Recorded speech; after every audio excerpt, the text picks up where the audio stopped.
Hello everyone. We'll wait a couple of more minutes till everybody joins, or at least larger number joins. But in the meantime, if you would like to say something or ask something, please go ahead.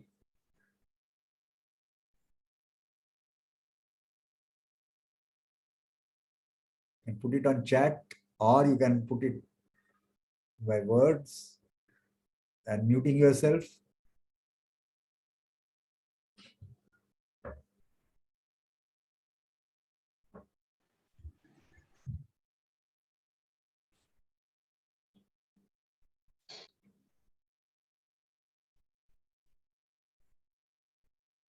I hope no one is waiting in the waiting room, because I have a disabled waiting room. But if one of you find somebody in the waiting room still stuck, let me know.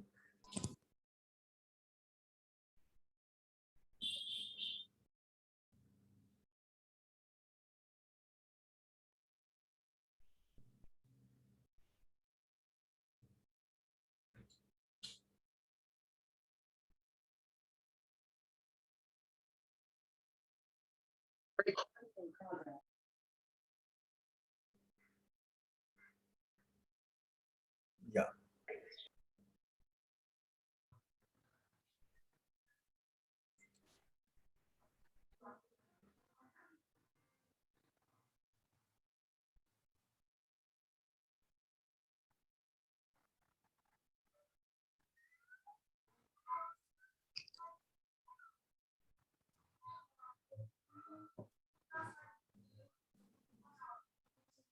Yeah, Shakti, you have something to say?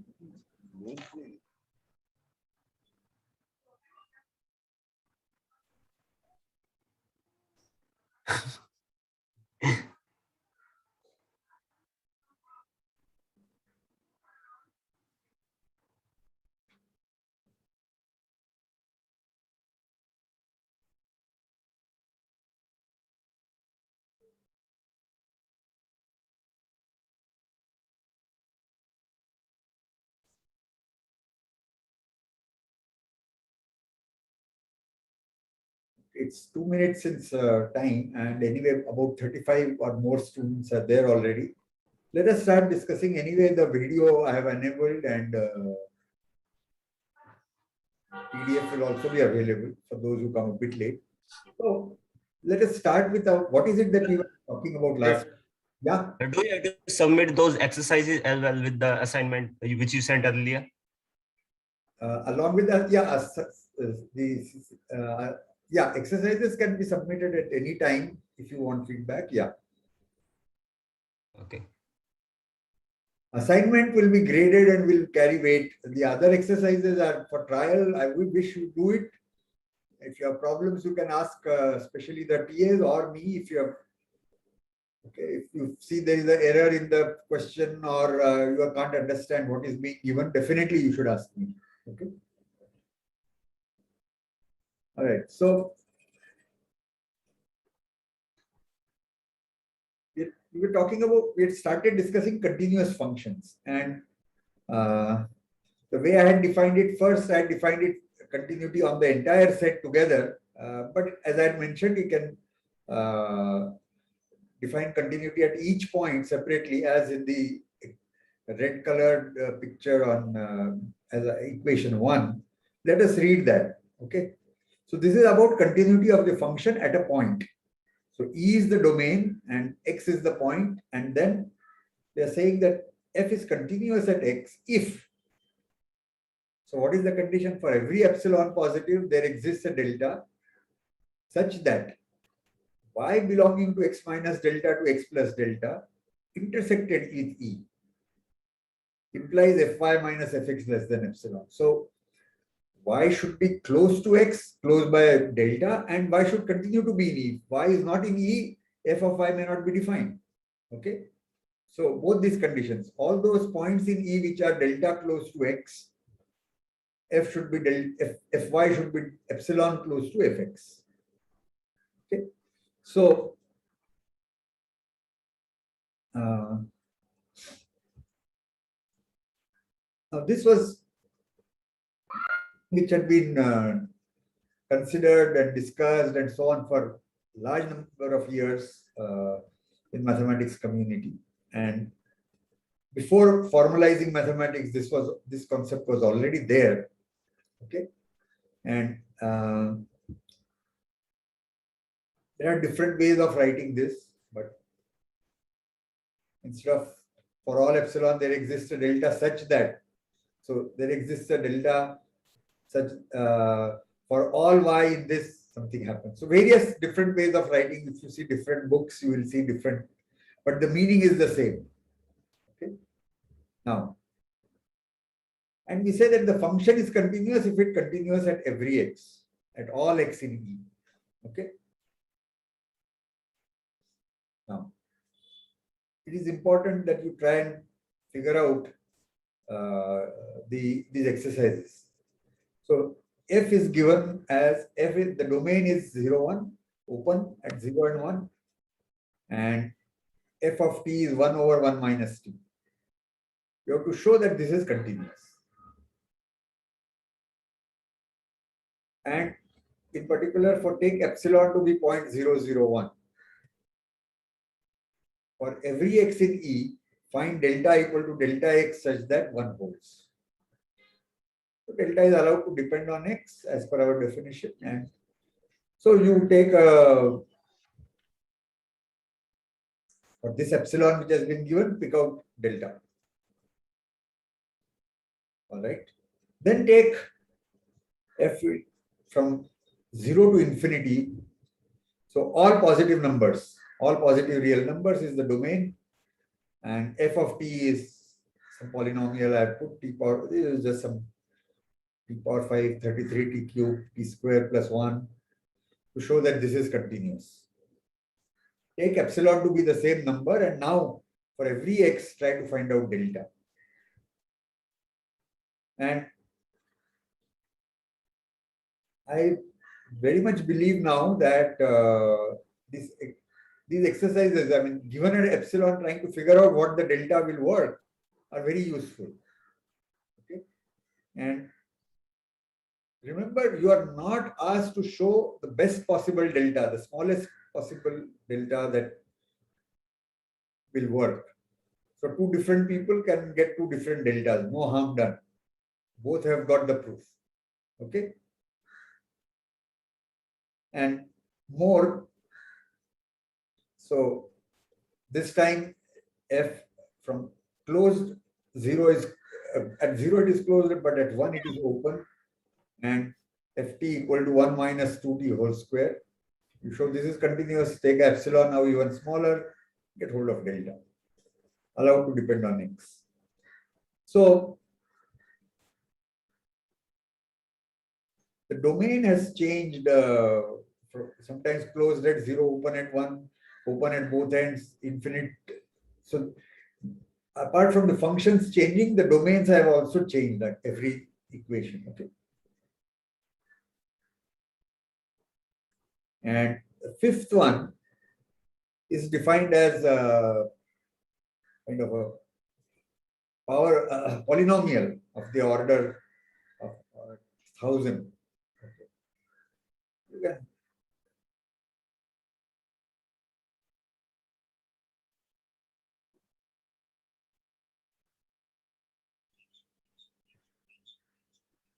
so I will make a correction in 5. I have not put what is the epsilon I want. I will put that. Take the previous epsilon as of now. So let me just add it here.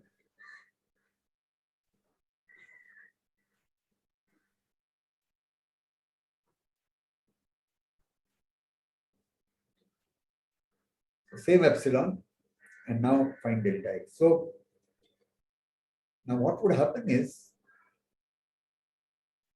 that though your choice of any choice of delta will do, that is true, but you will find that the natural examples that you cook up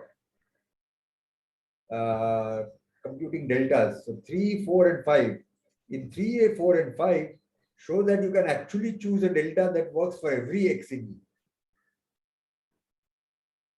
So though it is allowed to depend on delta, you can choose one which will work for all the x's in your interval.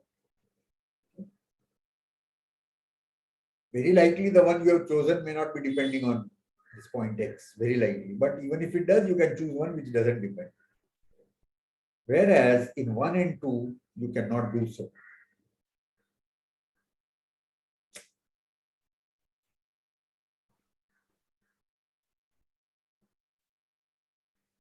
One and in 2, you cannot do so. That it is not true that you can choose one delta which will work. So this is something which we will be studying. But first, discovering it as examples is useful. Okay. As far as definition goes, the delta is allowed to depend on x. No problem. We'll call it a continuous function.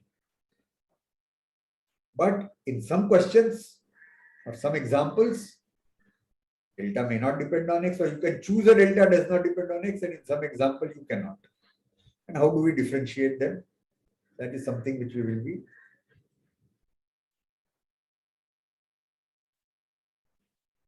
studying. Any questions about these examples? You will try to solve them later, that is clear. But if something is not clear about what I have written, please ask me.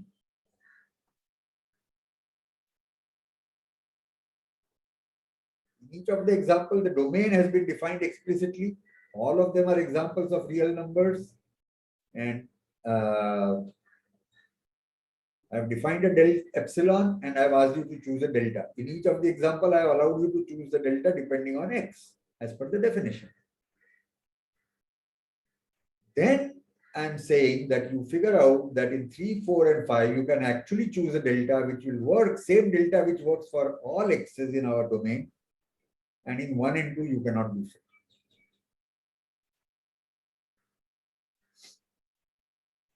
Sir? Yeah. Could you just go to the previous slide for a minute? Go up in the slide. The one where you've written one. Yeah, there. Just a minute. Yeah.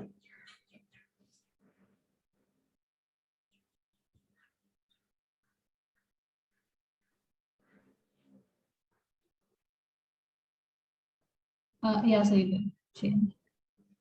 So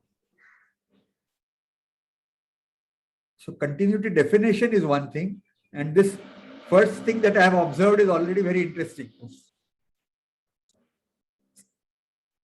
Noise at my end. Construction. Okay, so we will be later looking at what are these differences. Why is it that in some example we can do it and in some example we cannot do it? And later what we are going to show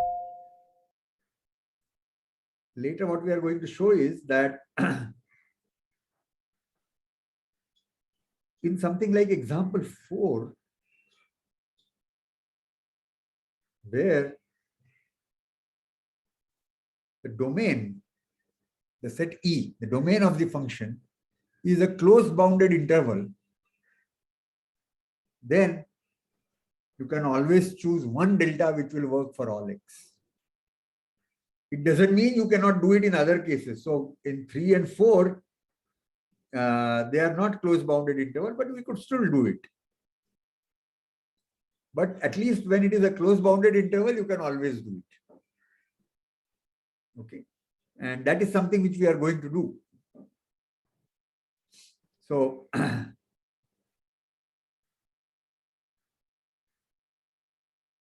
now, this was something which we had started out with, that continuity of a function is same as you take any sequence converging to x in the set E, then fxn converges to fx. Sometimes called sequential definition of continuity. And if one works, then the other one also works. And I had mentioned that some find the definition as we have given to be easier to understand, some find this one is easier to understand, but that's a matter of choice. So correct me if I'm wrong, but I think I had proven that if f is continuous, then the sequential thing holds. I had yet to do the other way, that if you have a function f for which the red colored property holds, I don't think I had proven that then it is continuous in the way we have defined it. Is it correct? Yes, sir. We hadn't done that. Yeah. Okay. So the question is, how do we do it? There may be many ways of doing it, but the one way of doing it is sort of negation. Okay. So let's call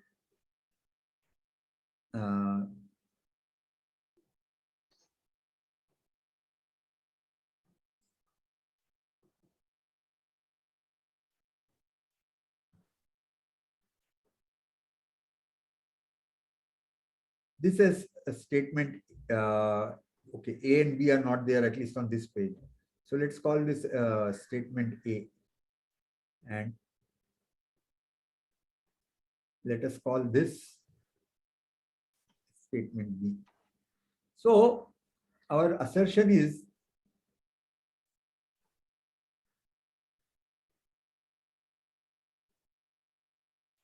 A implies B and B implies A. A holds if and only if B holds. Okay. And what we have done, we have shown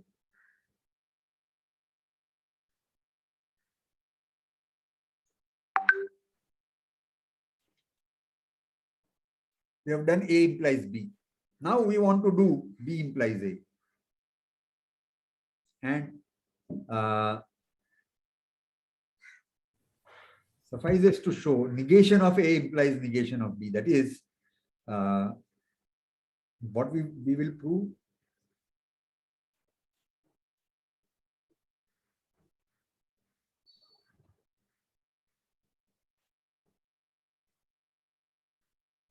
So negation can be put in various words. I've just put not A and not B, but there is a notation for this.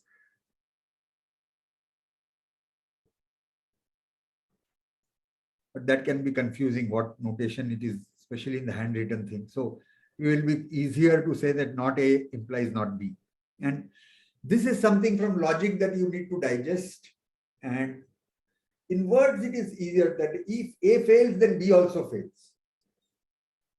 Which is one way of saying that if B holds, A also holds. Okay. So you may not have come across this, but this is one of the very fundamental things from logic, that if not A implies not B, then B implies A.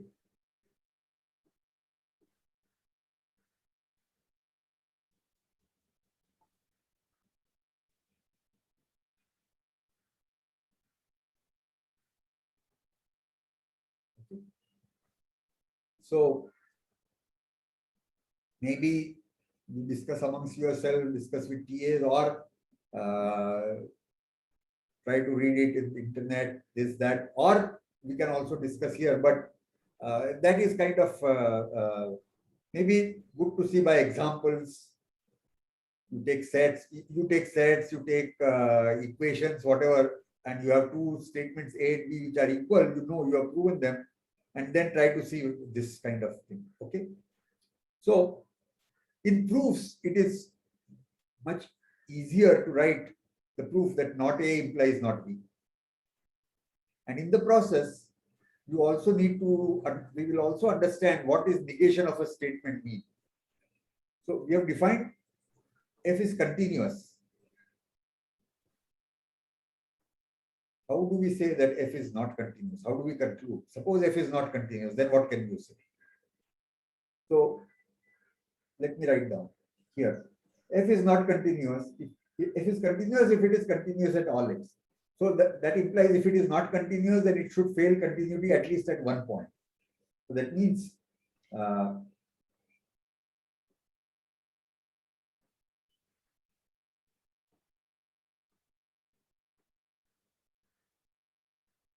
F not continuous means there exists a x. So is that F not continuous at x?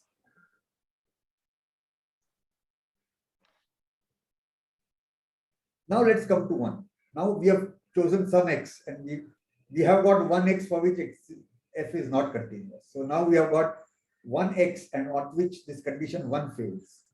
Condition 1 is saying that for every epsilon, something happens. So if this fails, that means there exists epsilon at which the rest of the thing fails. Now, what is the rest of the thing?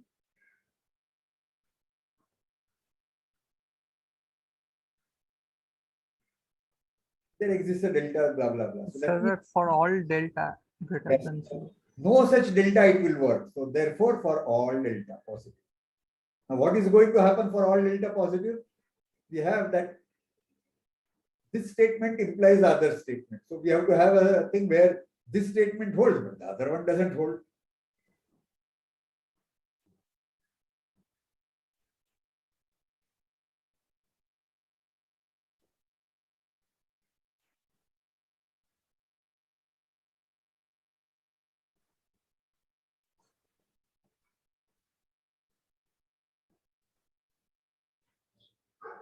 That's it. For every delta, we can get a y, which is delta close to x and in E, and fy and fx differ by epsilon.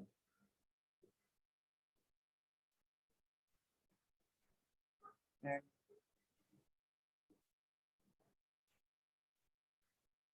how do we show this now? So now we have got a x, that exists x, we have got an epsilon, and we have got some property which holds for every delta.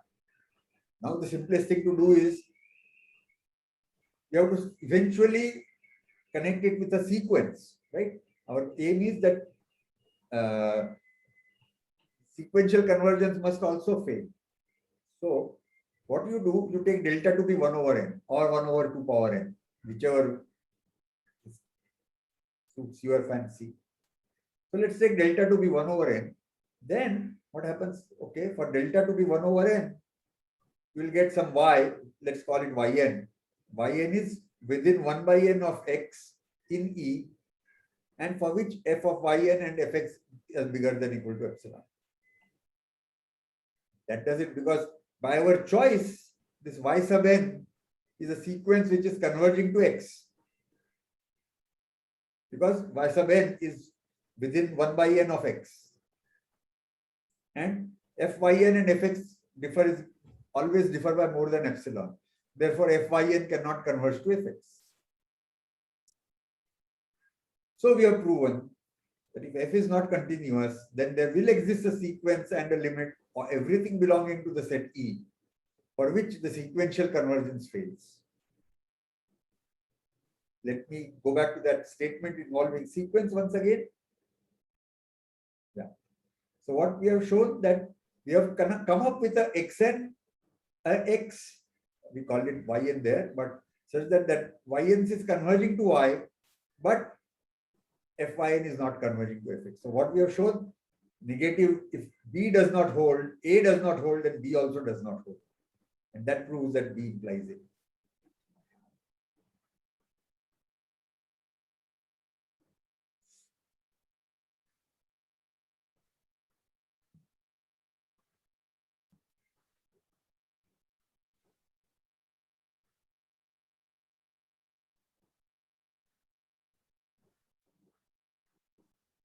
Sir, could you discuss the last part once again? From the part when we assume delta equal to 1 by n. Okay, all right. Let's go back up here. And there exists a x such that, so let's start by, so f is not continuous. That means there exists a x at which the f is not continuous. And x not continuous means this statement. So much is fine. Okay. Now, ultimately, we have to produce a sequence which is converging to x, but fx and the f at that sequence is not converging to f, right? That is our objective. Yes, sir. So what we do is, so take for every delta. So I can choose every real number as a delta, but then I will get not just a sequence, but I will get a whole lot bunch of y's. We don't want that. We want something which we can track. So we only look at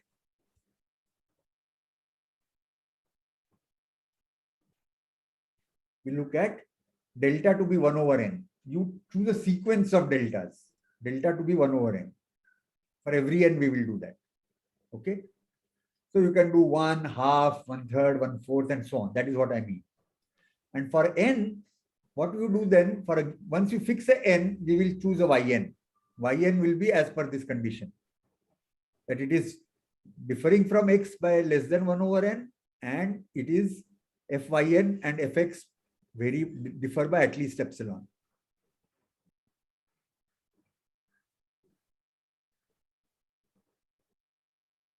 Okay.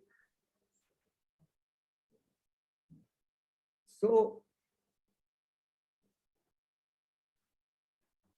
that says that sequence yn. So for every n, if we do this, then we will get a sequence yn. And what are the properties of that sequence yn? The properties of that sequence yn are that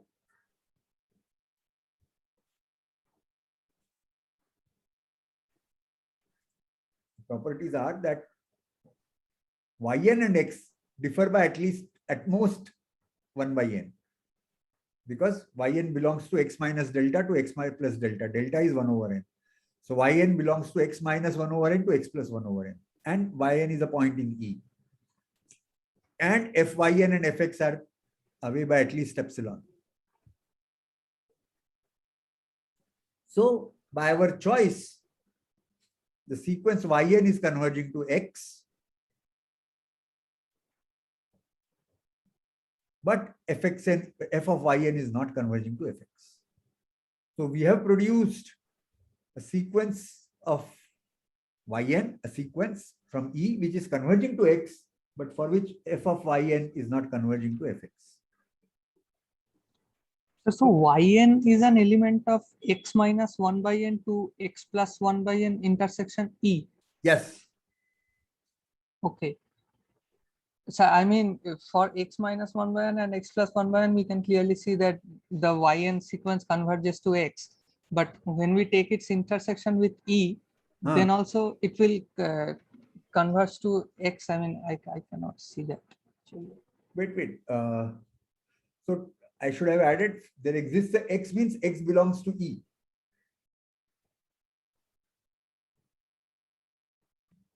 Because continuous is for all points x in E. So x is also in E. Now what is it that you cannot see that yn is converging to? So yn is converging to x. If we take x minus 1 by n to x plus 1 by n intersection E, I mean yn is any point in that intersection, right? Yes. Sir, I need to think about it a bit more. So for every n, you pick 1 point yn, that's all. Now you look at that sequence yn. So I mean, we do not have an explicit expression for yn, right? We just know where it lies. Yeah, but you have chosen one such. Okay, sir. You don't know where it lies, or what it is, but you have chosen one set which satisfies the given conditions. Okay, sir. So it anyway it lies in the 1 by n neighborhood of x. Yeah. Okay. So for every n, you get hold of one yn which works and call that yn. One number which works, call it yn. That it is within 1 by n of x, it is in E, and fyn and fx differ by at least epsilon. So why are we taking intersection of E with x minus delta and x plus delta? Because x minus delta and x plus delta will always belong to E. No, they may not belong to E. Why do you say that they will always belong to E? What if x is one of the endpoints? E is closed interval 0, 1, and if x is 0, then? Then we will consider x plus delta if it is the left hand point, and if it is right hand point, then we can consider x minus delta. Yeah, so that's why we see the less writing we need to do, the better. Different cases of x. So therefore, x minus delta to x plus delta intersection E. We'll do all that. Yeah. Right? Okay. Yeah. So what if it were not the endpoint, but let's say 0.00001. And now when I subtract delta, I might still be going out. but I don't want to go out. I want to stay within E. So we simply take x minus delta to x plus delta intersected E. There can be multiple ways of writing a proof. Okay. I am not saying that this is the only way to write a proof, and we are not writing a CBSE exam where unless you write the proof as given in the book, you will get 0. But sir, if y goes out of the set E, then f won't be defined at that y. Yeah. That is why we are taking y only in the set E. Yeah, got it, got it. Also, remember, there is a bit of other confusion also. That let's say you are talking about fx equal to x square, let's say. Okay. Now, I have said defined f only on E, but that formula kind of makes sense to you. So, if technically somebody can argue that for all y belonging to f minus x minus delta to x plus delta, such that fy minus fx is bigger than equal to epsilon. Because they'll say that, oh, if y doesn't belong to E, fy is not even defined. Okay. But best not to get such confusion and such implications there. Best to say that there is a y in this intersection with E. Okay.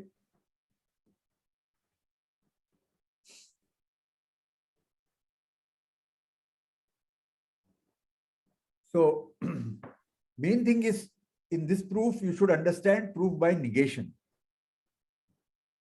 Okay.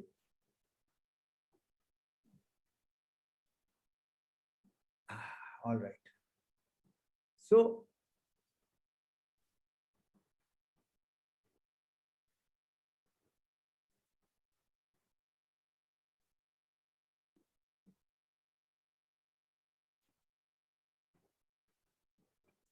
what I suggest is that the essential parts I have written here, and this PDF will be available to you. The video will also be available to you. Use this to write down how would you write in the notes. Okay, proof. How do you prove that not A implies not B? Okay. First thing is you should have either the whole group or group of friends to share with each other, see if it is okay.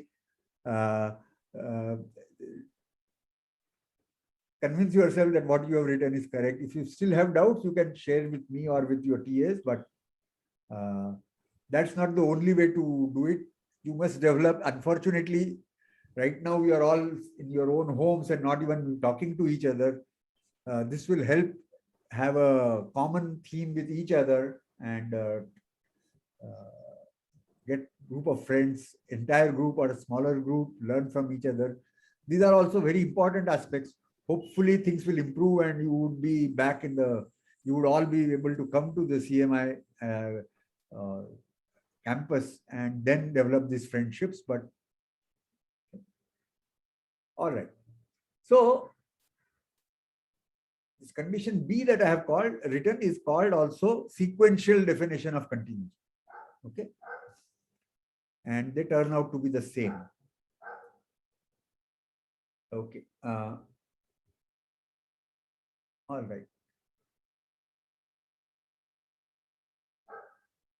So as I had mentioned earlier, that in these examples, when you have a closed and bounded interval, you can always choose one delta which will work.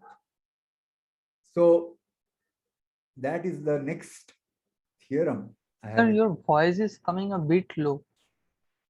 Voice is coming a bit low. Wow. Okay. Maybe I'll move the machine closer, which is picking up the voice. Or is it a common problem or is it a problem with you? Yeah, I don't think that's a problem for everyone, sir. Because if anything, okay, sir. Yeah, Sorry, if anything, my voice is supposed to be very high pitch and high volume. So that's why I was amused when you said that voice is coming low. So, all right. So, okay. So, this theorem I'm going to come to proving is this one. So, you have AB in R, A is strictly less than B, and F is defined from closed interval AB to R. And it is a continuous function. That is what is given to you. Then the equation which was one earlier, which something was happening for every y and x was kept out. So it was for every x something was happening. Now x has also gone inside. So for every epsilon, there is a delta such that you have 2 points x and y in E, which differ by less than delta, then fy and fx differ by less than epsilon. In other words, in this one, we have been able to choose one delta which doesn't depend on x. It of course will depend on epsilon, but it doesn't depend on x. Okay. And the proof is interesting.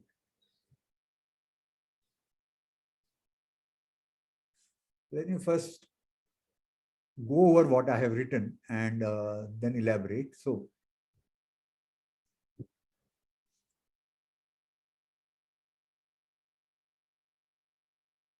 first I'm defining a sequence of x's. You will wonder why. We have no sequential definition, but let's see. So I take x0 to be a, and then I'm defining for every j, I'm going to define that if I have defined up to xj and x sub j is less than epsilon, then I define xj plus 1. Okay. So maybe you are more comfortable if I first from x0 I define x1, then define x2, and then say proceeding similarly for every j, do the following. But for writing's sake, I have just done it like that. But what I'm essentially, it means is the same thing, that you take an x0 to be a. Now you define x1 by this formula which put j equal to 0. So x1 is equal to the first supremum over all t's from 0 to all t's in 0 to b, such that y of f of t and f at 0 is less than equal to epsilon by 3. So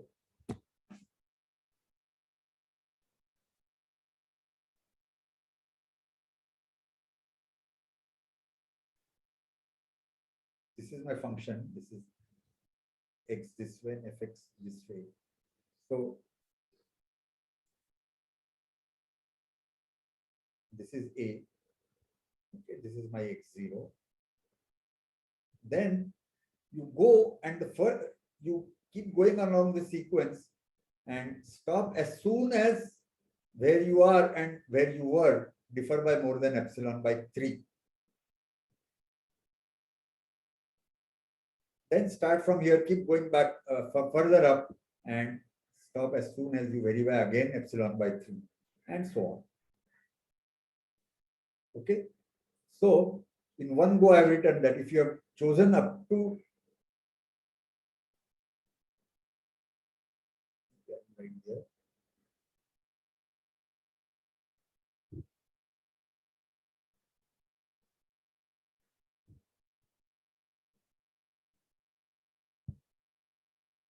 If x1 and x2 are already chosen, and if xj is less than b, then we choose xj plus 1. And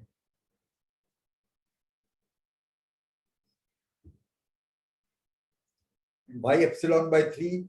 So this is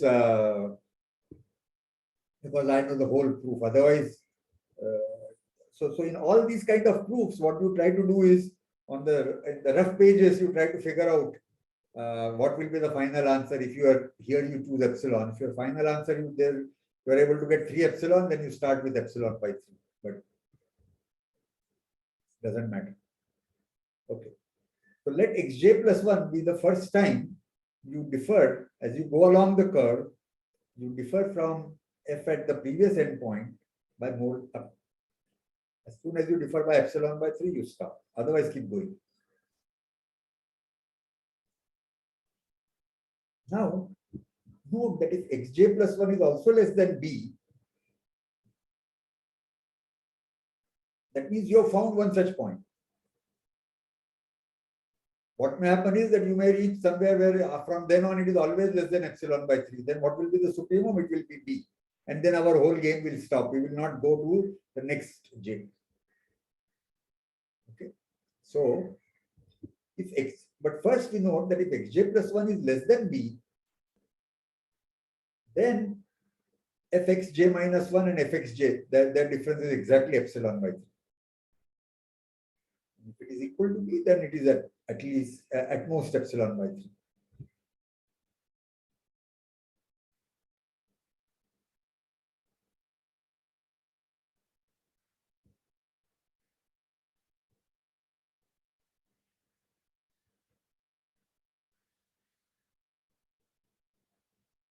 Now,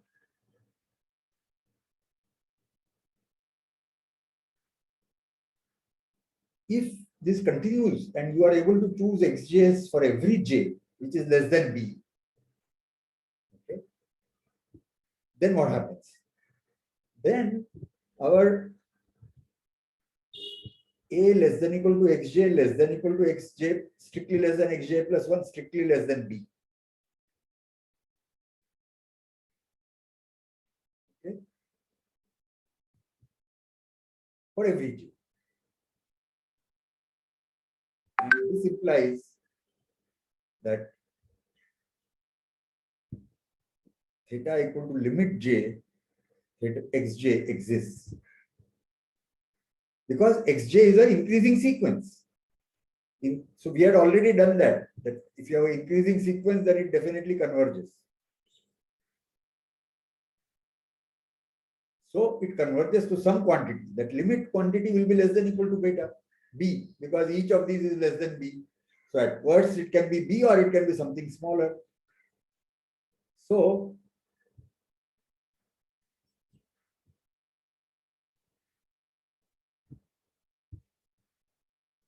first step we are going to show that in finitely many steps we should reach b. How does that end our proof? We will come to that later. But our first observation is that if you continue to go on for all j, then there will be a problem. And you can try to draw some examples, draw graphs and figure out that if b is some finitely many point, you will be reaching there after in finite length, then you will be reaching there in finitely many steps only. Okay. So if this game goes on and on, then we would have chosen a sequence xj, okay, such that it converges to the point in the interval, okay. This difference is always equal to epsilon by 3, but by our continuity and sequential version thereof, we have that fxj should converge to f of theta. You can't have a sequence converging to f of theta where every two consecutive numbers have a fixed difference.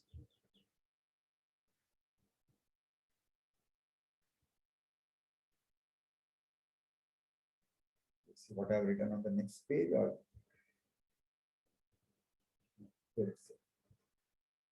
okay. So continuity of f implies that f theta is limit over j fj is finite, but this will contradict that fxj minus fxj is equal to epsilon by 3 for all j. Sir, Yeah. I have a doubt. I didn't understand why the sequence xj is increasing. I mean, like xj plus 1. Okay, because let's look at how I have chosen xj plus 1. Xj plus 1 is supremum over t from between xj and b. So, so xj plus 1 is a supremum only from this interval. So it will definitely be belonging to this interval, and therefore it will be bigger than xj plus 1. Greater than equal to. And why not equal to? Because when t is equal to xj, this fxj minus fxj is 0. Yeah. Oh, you are questioning why will we be strictly bigger than this? Yeah. I didn't quite understand. Okay. All right.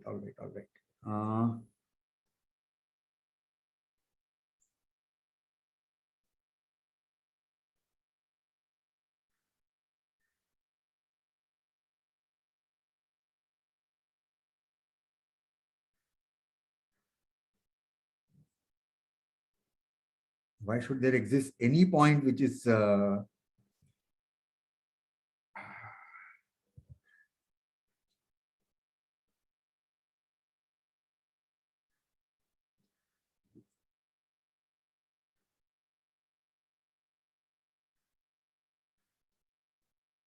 okay, maybe that needs a separate argument, but here is the argument.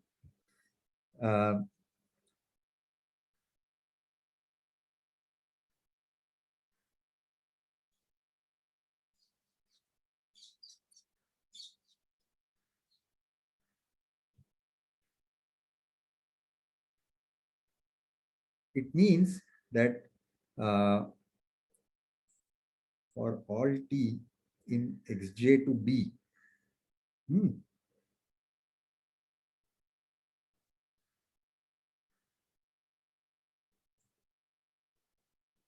ft minus fxj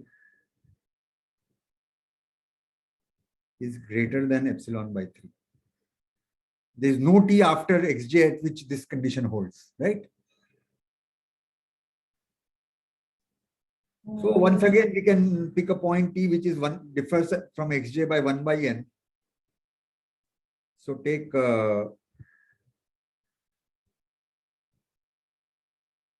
yj to be xj plus 1 by j 1 by n, yn to be xj plus 1 by n.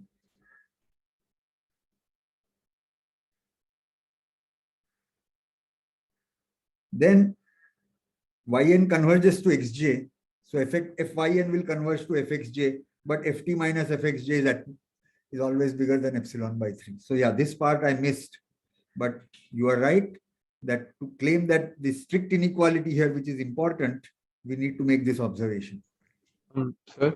Yeah. Sir, actually, I'm a little unconvinced by this, because what if the function is decreasing from a to b, like strictly decreasing? Then between a and so even though xj plus 1 exists, and that inequality, that mod of f of t minus f of a less than equals epsilon by 3 holds for the supremum is still a because it's decreasing. Wait. I am not claiming anything about f being increasing. No, sir, I'm just saying that if f xj plus 1 is bigger than xj, that's it. So that's what I'm saying, that if f was decreasing, that if from a, if we move rightwards towards b, then the value of f can only fall. That's like if f was like that. Okay, so what? Then the supremum has to be x. It has to be a itself, right? No. Supremum is over the domain t belonging to xj to b. Oh, right. I'm so sorry. Yeah. Okay. Yeah. Yeah. Right. That's a weird picture. Okay. Got it. Okay. So we are.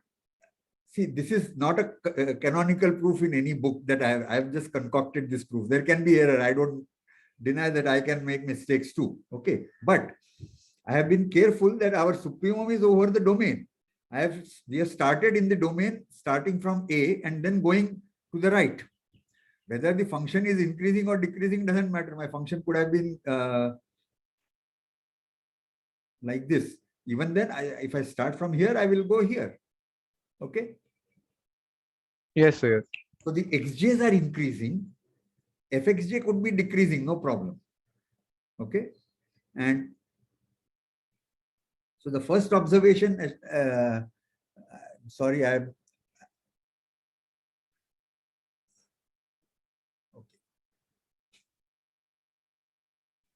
Wait. Now let me look at some of the comments on the chat box. Let's see. Milan had written, why are we proving this? Isn't this definition? This was about which one? Sorry, I didn't see this. Milan, this comment was about which one? Sir, this theorem. Sir, this theorem. This theorem. No, this is not definition. Yes, sir, I know. Okay. In this definition, we are saying there is one delta which can work for all x and y. Whereas in our definition, the delta was allowed to work on depend on x. Okay. So therefore, that is not the definition of continuity, number one. Yeah. Swaminathan replied to that one. Okay.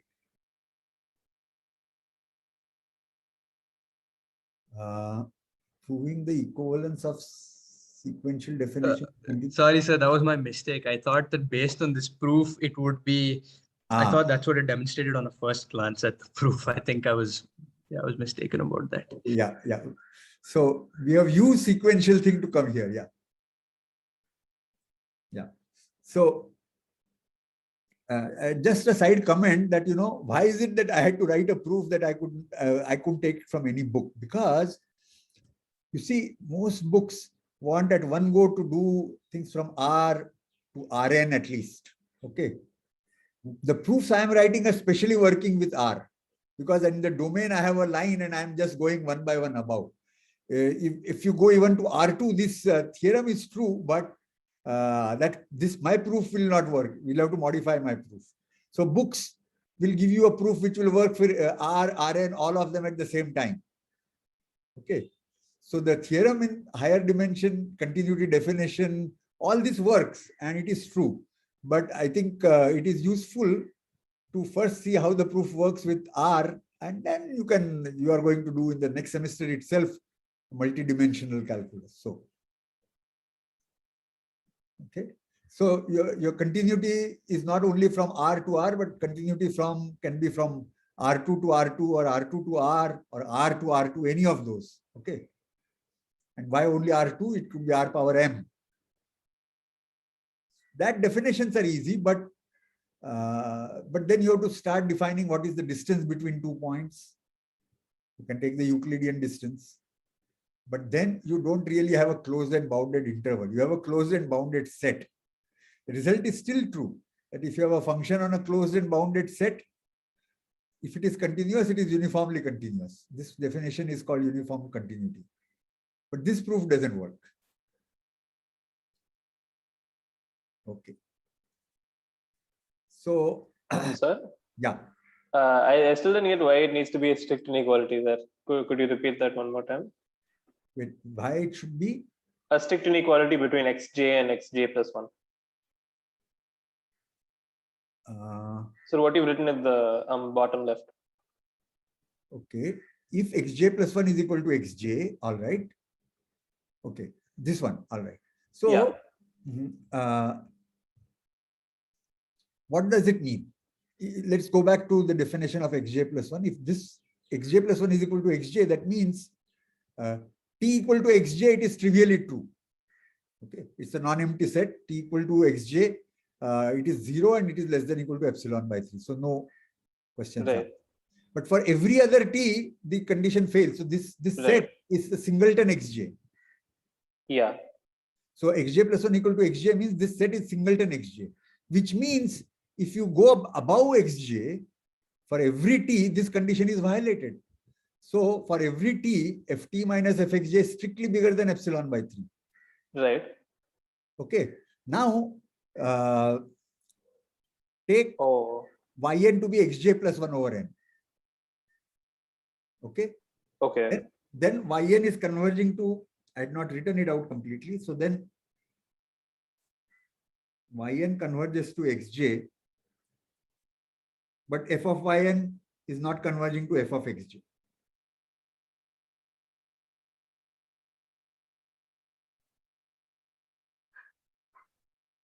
Contradiction. Oh, right, because it's greater. Okay. Yeah. Okay. But yes, in my writing of my proof, I had missed this point. Thanks for pointing it out. So we start by saying that, okay, if xj plus 1 is less than a bit b, then this equality holds. Then we note this, and then we can argue by choosing these xj's that they are successively above and they converge to theta, but fxj doesn't. Okay, sir. I think I got it. Yeah. Thank you. Thank you.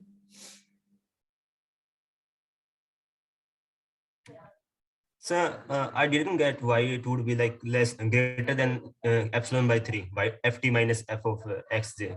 Okay, could you please? Okay. Yeah, because there is, if xj plus 1 is xj, what does it mean? It means that for t equal to xj is in this set. Yes, sir. Yes, but for every t other than xj, is not in this set. Yes, sir. Okay. So if you take a t strictly bigger than xj, then the ft and fxj differ by more than epsilon by 3. Because if it did not differ by more than epsilon by 3, it better be in this set. Yeah, yeah. Okay. Got it.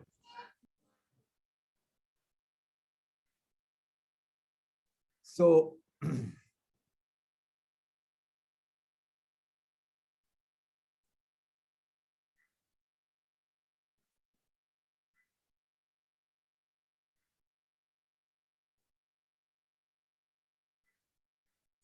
So here we have just noted that there is a theta which is limit of xj, and that theta is less than equal to b.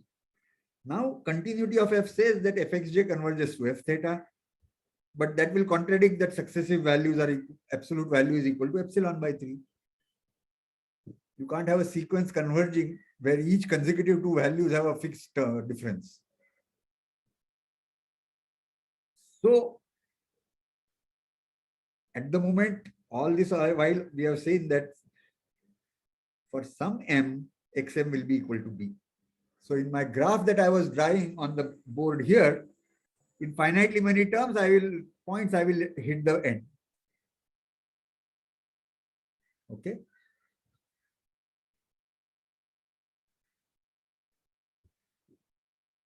So we have proven only part of it. Now we need to go further. And let us go here. So suppose I've shown that if my epsilon was say 0.1 and I've taken epsilon equal to by 3. So epsilon by 3 is 0.1 by 3, 0.333, etc. whatever. If I have chosen my successive points such that within each, the variation with the lower end point is at most epsilon by 3.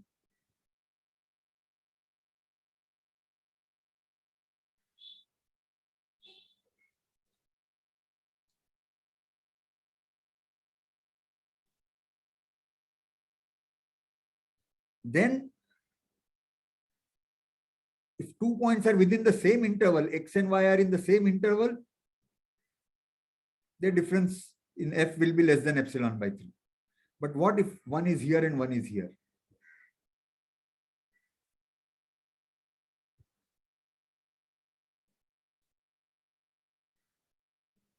So this and this differ by less than epsilon by 3.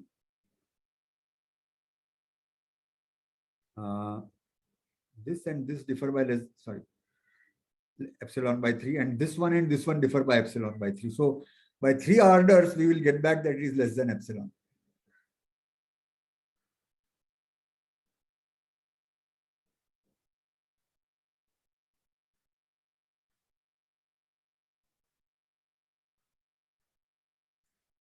So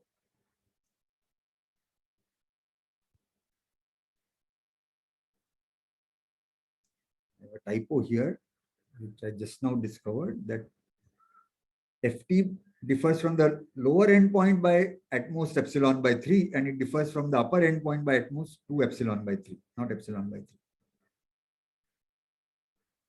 And how do I get the second one? Because fxj and fxj plus 1 also differ by at most epsilon by 3, and ft and fxj also differ by at most epsilon by 3. So the difference between these two is at most 2 epsilon by 3.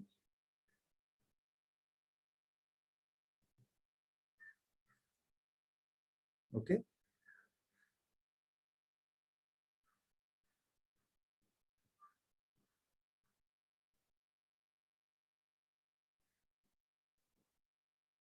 Now let us take delta to be, I don't know, whatever, 1/3 of this maximum difference between x's,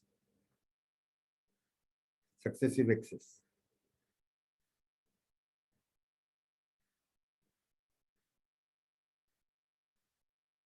Now, if you have 2 points u and v, which differ by at most delta,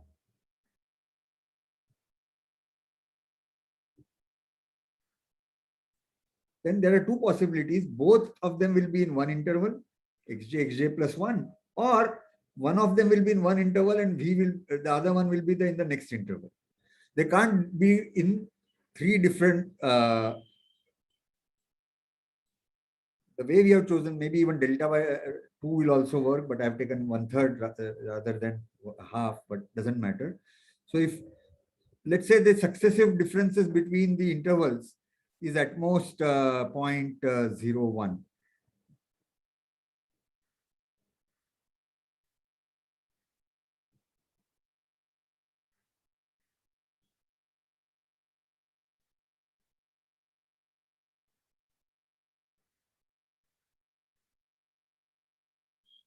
So if a point, 2 points are differing by even less than half of this, then you cannot have a point here and a point here.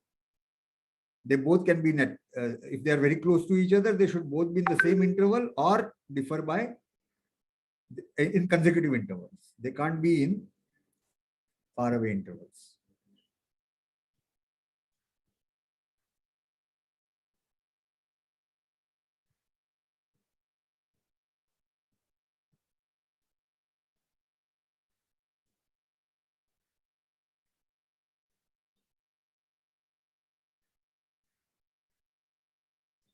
Could have had one interval which is very large, and then my argument will fail. So my delta should be minimum of this. Now, if u and v are difference is less than b, then we can first choose where v is, and then go to u. You can be at most in the same one or in the previous one. You can't go beyond that,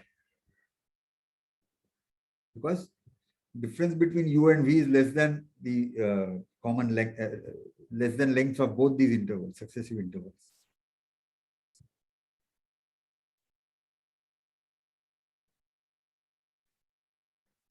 So u or v, whichever way you start, you pick one, the other, and each of them differ by more than 0.01. And if I am differing by u and v are differ by less than 0.005, then both of them will be in the same interval, or one is in one, then the next has to be in the next interval. You can't, if you go beyond, then the difference will become more than 0.01. Okay. So maybe half will do, maybe just delta will do, I don't know, but no harm in picking up a higher delta. So either both of them are in the same interval, or one is in one and v is in the second.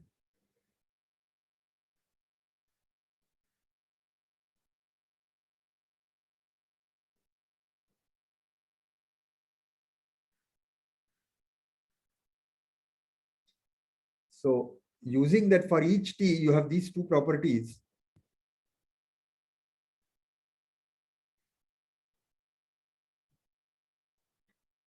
I guess I am going to get only less than equal to. Sir, Yeah.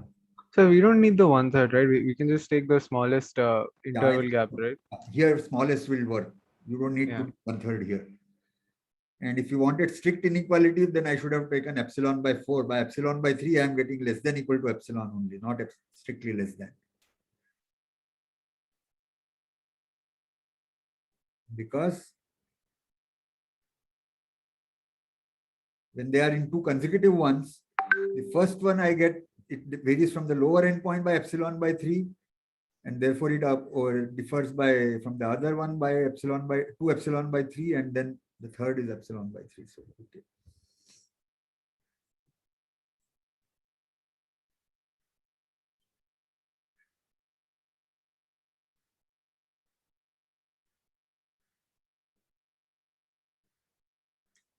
So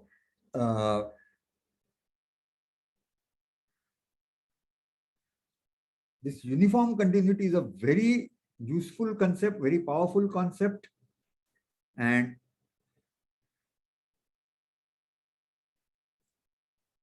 this thing about every continuous function on close bounded interval is uniformly continuous. And this property is called uniform continuity of the function. And we have proved that if f is a continuous function on a closed bounded interval, then it is uniformly continuous. And with proper definitions of continuity, etc., the same theorem is true for R2 or even going up to Rn. You take any n-dimensional product of intervals, as long as each one is a closed bounded interval, then continuity implies uniform continuity. But we are going to strictly stick to R, and the proof I have written will need lots of modification if you have to make it work in higher dimension. So, Sir, yeah. sir, I was just thinking of how like the way this proof was presented, it seemed like magic almost. But if say I want, It looks if like it looks like magic, like it doesn't seem the most motivated thing. But overall, if I were like, if you zoom out and look at it, all you've used is the fact that since f was continuous and our domain was a closed bounded interval, the range itself would also be a closed bounded interval. So we can actually partition it into as many small pieces as we want, and then look at the pullback of the. so it all depends on what sequence you are proving things. Okay. Right. So at the moment, we have not proven that the range is a closed bounded interval, you see. Yes, sir, no, I'm talking about the intuition here, not the actual proof. So the proof obviously has to look the way you have, but intuitively, that's the idea, right? That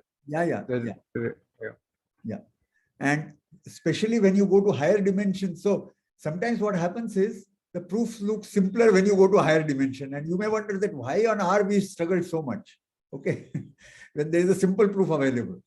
But I think there is some value to this also, okay. And it is with this reason that the CMI course on analysis is done is first you do R, and then you come back and you again do the same things in R2. Okay. Because you imagine if all proofs are given in Rn, you can't even visualize what is what does a set in Rn looks like, where for every n can be 1 million, right? So that makes, there is a bit of ease which will come not to everybody. Somebody can argue that no, I will be equally at ease, but it differs from person to person, and there are different ways of doing things. Okay, so Sir, yeah, I had a doubt. Earlier we had seen that mod of f of x j plus 1 minus f of x j is equal to epsilon by 3. I didn't get why that needs to be true. Okay, let me see.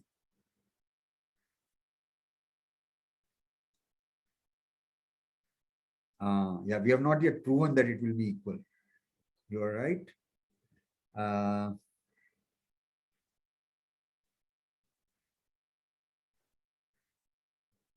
Well, in a way, argument of the kind I have given in the left corner bottom will actually show equality, because if xj plus 1 is equal to b, that means you have gone up to xj plus 1. If you go even a little more beyond, you are violating this inequality. So for every t which is strictly above xj plus 1, ft minus fx is greater than epsilon by 3. And now taking a sequence coming down, you will get fxj plus 1 minus fxj is equal to epsilon by 3. But you are right. Unless I prove it, all I have is inequality, and all I need is also inequality. Okay. All I need is inequality, but actually equality is true. And the reason is that if there is a strict inequality, that then xj plus 1 being the supremum, what it means that if you deviate even a little bit more from xj plus 1 on the right hand side, go beyond, then ft minus fxj is bigger than epsilon by 3.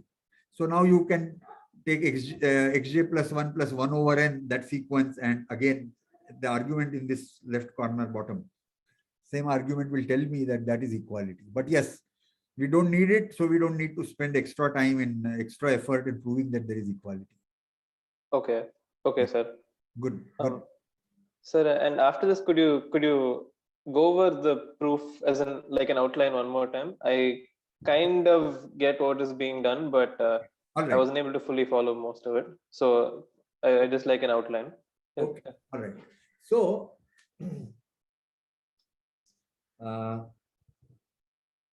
yeah. So we want to show that continuity implies uniform continuity. That means we can choose a delta independent of x. So we don't fix a x. Okay.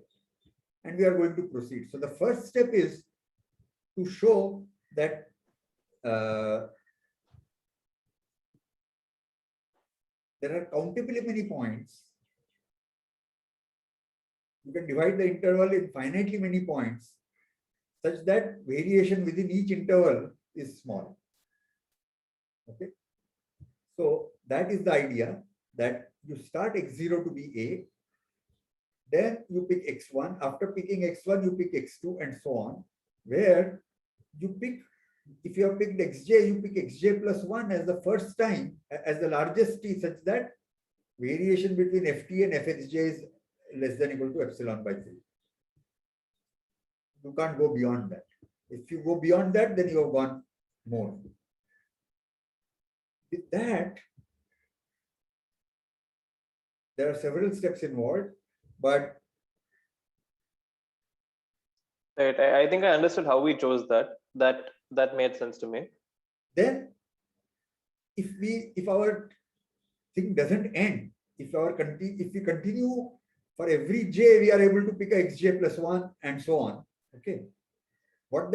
Because our total length is only finitely many, okay, closed interval a and b, closed at b.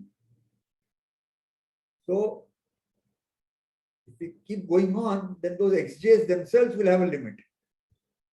And continuity and sequential continuity and all that will mean that fxj will converge to f theta. But that will violate that fxj and fxj plus 1.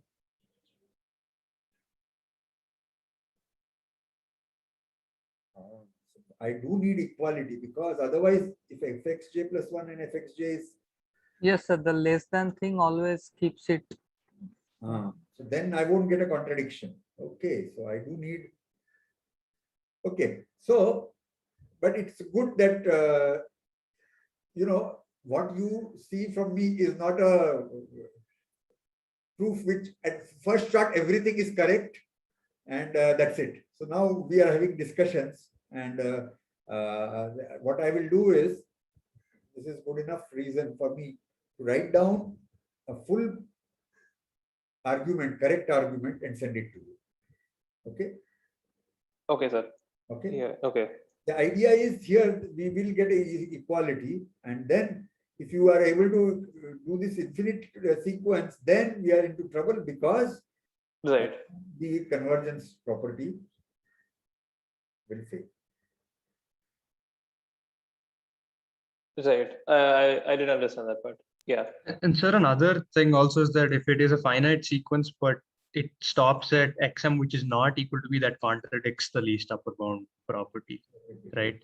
Wait, wait. Like, okay. If it's a finite set, but So like, sir, if you can show that the sequence is finite, but that xm that it whatever ends at, right, is not equal to b, that contradicts the least upper bound property, like for defining the sequence. but for that we don't need to go to least upper bound, because every time my xj plus 1 is less than b, I'm able to select one more.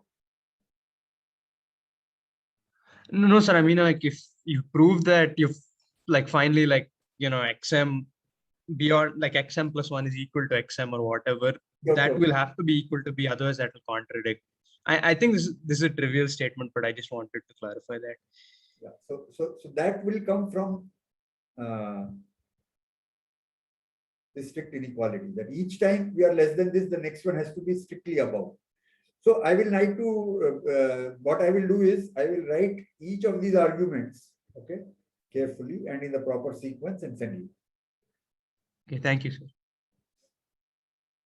Okay, so that would be helpful, sir. Thank you. Yeah. So this is see, there are some things which involve only one argument, and which I explain, then I don't write it out again, and I expect you to be able to write. But here there are multiple arguments and multiple things, Okay. And yeah, I should write it out. So this reminds me of my own time as a student and my different teachers. So one of our teachers was Professor B.V. Rao. He's now also at CMI. He was also my advisor, but that apart. So what he used to do is any theorem, he'll first come and explain it the way I just now explained. Okay. And then he will say, now that we have done this interesting work, but now let us go and do the boring but necessary work, and he will write down the proof on the board. Okay. In full glory, what I'm going to promise to send you. And he believed that, each course you should do both the things. And I put it that way, that if you can do one of the two, then you better do what I have done, rather than simply write out a precise proof, read from a book, write it out, and just go ahead. So ideal if you can do both. For that takes too long for me. So where it is necessary, I can write it out and send it to you. Okay. So that is what I will do for today. Yeah.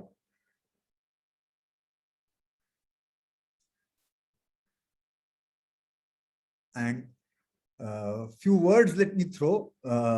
Later you will prove in which course I don't know, but when you go to topology, you will start giving names. Open and close will have a different meaning other than just intervals for any sets. And then there is a notion of what is called a compact set, and then you will prove that close bounded subsets are compact sets. And this statement is done for a compact set. So there are various shades of where you prove what. Okay. So Sir, can you scroll down? scroll down. Wait. This one or down? Sir, Huh? sir, yes, sir. This one, yeah.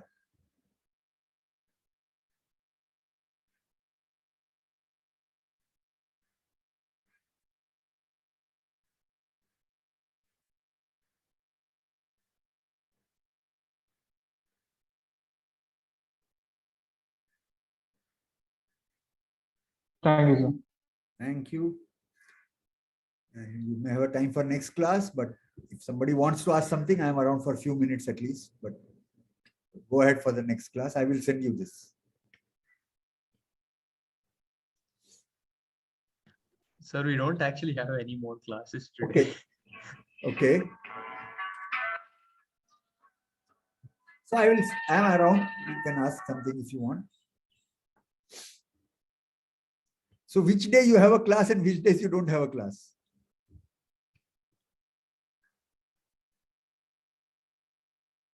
Sir, on Tuesdays we have a class right after our analysis class, but on Wednesday, Friday you don't. Okay. yeah. Yeah, you see, typically the way people schedule their classes, it is either Tuesday, Thursday, or it is Monday, Wednesday, Friday. I have deviated from that because I needed 3, but I could not do it on Monday. So I have done it this way. I couldn't do it on Monday and Thursday. So I could not fit into any of the standard patterns if I wanted 3. Yeah. Okay. Sir, So I didn't get why this continuity of f implies modulus of fx j plus I minus fx j is equal to epsilon by 3. yeah. This first line.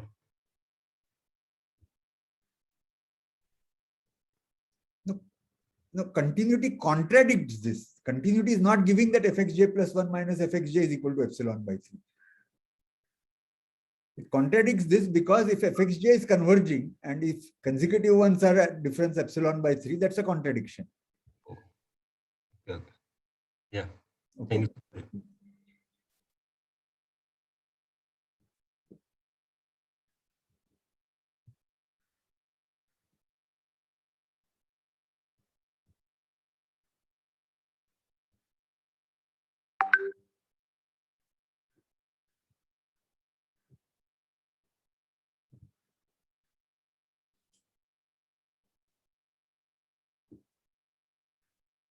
Sir, I think Yeah. for this proof, there is, I think, one like main thing which I didn't get later on, and it's that we had an inequality regarding xj, u, xj plus 1, v, and xj plus 2 near the very end, where we were saying that u and v have to be within like This one, yeah. That I didn't understand why that's. Okay. Oh, delta, we chose it within delta. Yeah. Or right, we have to choose a delta. You have to Oh, choose the okay. delta. Then what happens is that if both of them are in the same interval, then no problem. Okay. What if they are not in the same interval? That means xj plus 1. So let's take u to be in xj plus 1. Okay. And v is above u and v and u differ in less than delta. Now, what if v is not less than equal to xj plus 2? So xj plus 1 and xj plus 2 themselves differ by at most delta, and u and v differ by at most delta. And if u is less than equal to xj plus 1, we will get that v will be less than equal to xj plus 2. Right. Right. I think I mostly got it, sir. Now I think if I just read the full proof, I'll get it. Yeah. And hopefully I will write out the whole proof today and mail you. If you don't receive it today, then remind me tonight. So All right, sir. Thanks a lot, sir. yeah, thanks. Sir, to generalize this idea to R2, do you have to consider infinite collections of like these kinds of sequences? For example, if you wanted to establish continuity at a point, you have to consider along infinitely many paths which include that point, a sequence that of those points as that function. There are many ways of doing it. You take first a subsequence in which the first component works, and then for that sequence, you take a further subsequence in which the second component works. So there can be fixes of fixing this, and then there is something which works with general compact sets where you don't know anything about the set E. It is not a interval, it is not product, but it is a general topological space. So there are arguments which will work on general topological spaces. So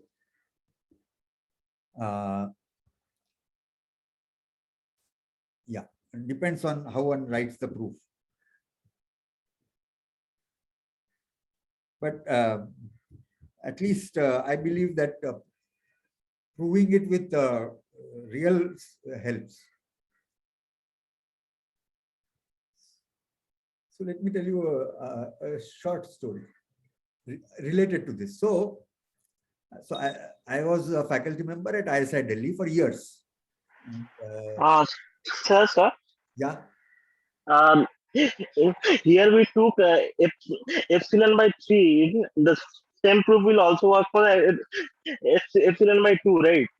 Because the last. Cannot be. No, just hold on till I write the final proof. Okay. Yeah. Okay. Fine. Okay. Yeah. Yeah. What I was going to say was that I was at ISI Delhi and there was no undergrad program. There was a master's in statistics program, MStat, and but they had a course on analysis. So these are already MSc students. So hopefully they have done BSc somewhere, which they have learned these things. But they had to do formally a course in analysis.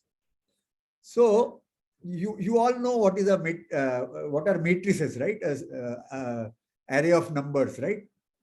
You all know what is a matrix. 1, 2, 3, 2 columns, 2 rows, 2 columns, 3 rows, 3 columns, 5 rows, and 6 columns, things like that. And there is a notion of continuity, differentiability. All these things also work for functions on matrices.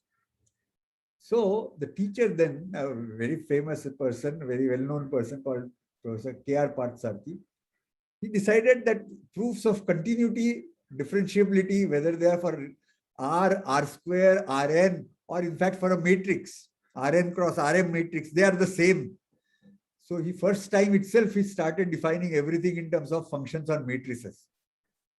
That happened only 1 year because the students were so thoroughly confused that next year onwards, he came back to Rn rather than doing it for matrices. So it depends on individuals at what level of generality one takes this. Okay. So there will be at least half of you who would have been equally comfortable if we had written the proofs not just for R but R2 or for Rn, functions from Rn to Rm.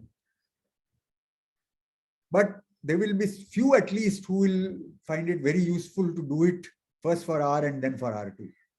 And in general, there should not be much of a hurry. The natural intuition your mind will gain if you do this kind of first do with R, then R2, Rn, etc., rather than the most general version you do at one go.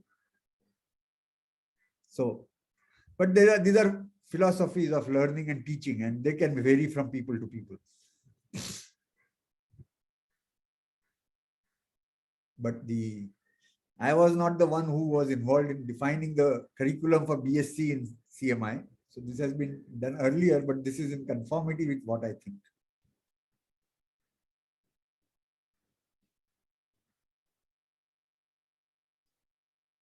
Okay, any other question or comment?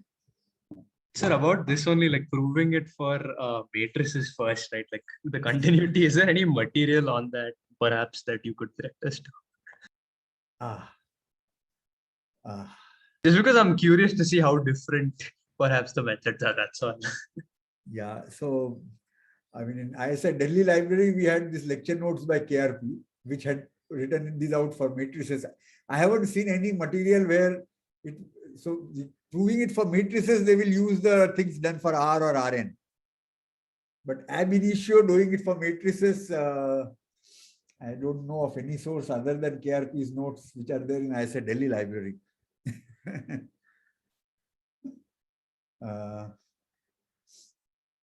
Yeah, it's just tedious. Yeah, I can't think offhand of a notes or a book where it will first do it for matrices. For general topological space, which is going even one step beyond matrices, there are sources. I mean, this book Dugunji that I told you about, previous lecture, Dugunji's book is on topology, and all these concepts are proven with topological spaces. Okay, that will work also for matrices.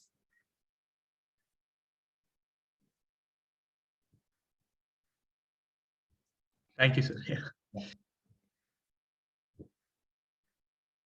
So there it will depend on the domain being compact, this notion of compactness. And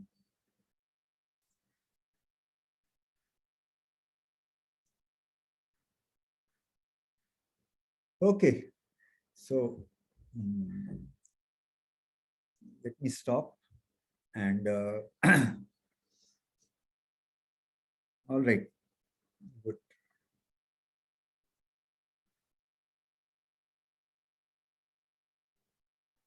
Thank you, sir. All right. Thank you, sir. Thank you, sir. Thank you, sir. Thank you, sir. Thank you, sir. Thank you, sir. Yeah. Thank you, sir. Thank you, sir. Thank you, sir. Thank you, sir. Okay, thanks everyone.